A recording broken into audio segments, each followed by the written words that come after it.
What does the term short sale mean in real estate?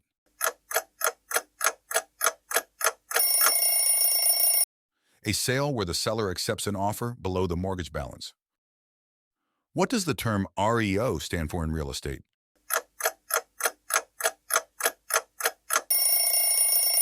Real estate owned. What is the purpose of an option period in a real estate contract? To give the buyer the exclusive right to purchase the property within a certain time frame. What does the term REIT stand for in real estate?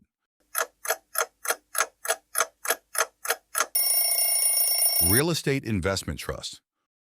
What is a condo hotel in real estate? A hotel where individual units are owned by different investors. What does the term tenancy in common mean in real estate?